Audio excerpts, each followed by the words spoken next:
سید مرتضیٰ آوینی 23 ستمبر 1947 ایران کے شہر رئی میں پیدا ہوئے اور 9 اپریل 1993 میں شہادت پائی۔ سید مرتضیٰ آوینی ایران سے تعلق رکھتے تھے۔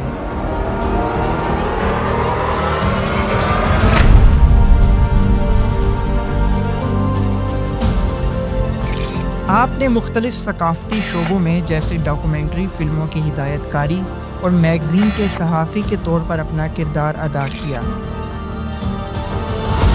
آپ کی بنائی ہوئی ایران اور عراق کی جنگ کے حقیقی واقعات پر مبنی ڈاکومنٹری سیریز کو روایت فتح کے نام سے جانا جاتا ہے۔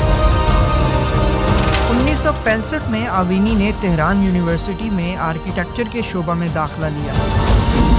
انہوں نے نہایت ذوق و شوق سے آرکیٹیکچر کی تعلیم مکمل کی، لیکن 1979 میں ایران میں انقلاب اسلامی کی کامیابی کے بعد اس کی ضروریات کے پیش نظر آرکیٹیکچر کے شعبے کو خیر آباد کہہ کر فلم انڈسٹری میں قدم رکھا۔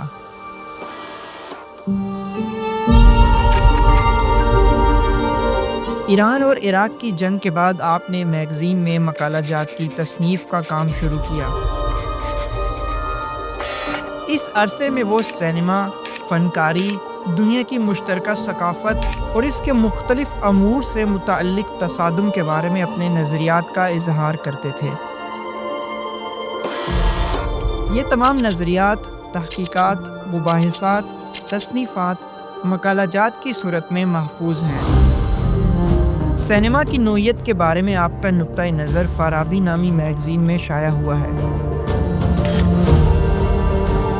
اور کچھ مقالہ جات جیسے سینما کی دلکشی، جادو کا آئینہ، تصویر کا فریم، سینما کی زبان وغیرہ اپریل 1989 میں ماہی نامہ میگزین میں شائع ہوتے رہے۔ اس کے بعد یہ تمام مقالہ جات کتاب کی صورت میں بھی شائع ہوئے، جس کا نام جادو کا آئینہ رکھا گیا۔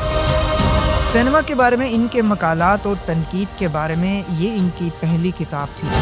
1992 میں رہبر معظم کے حکم پر روایت فتح آرگنائزیشن کی بنیاد رکھی گئی تاکہ دفاع مقدس کے بارے میں ڈاکومنٹری اور فلم بنانے کا کام جاری رکھا جا سکے۔ اس طرح جنگ کے خاتمے کے بعد یہ کام جو رک چکا تھا، اس کا دوبارہ آغاز کیا گیا۔ اس طرح ایک بار پھر آوینی اور ان کے ساتھیوں نے جنگی مناطق کے سفر کی ابتدا کی اور 1 سال سے بھی کم مدت میں 10 اقساط پر مبنی ڈاکومنٹری آسمان میں ایک شہر کو اختتام تک پہنچایا۔ اس کے علاوہ انہوں نے آبادان، سوسان گرد، ہویزہ اور فقہ کی ڈاکومنٹری بنانے کی تیاری بھی مکمل کر لی۔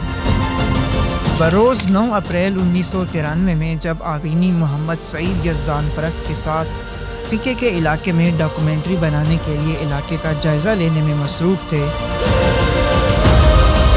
کہ آپ کا پاؤں مائن پر پڑ گیا اور آپ نے جام شہادت نوش کیا۔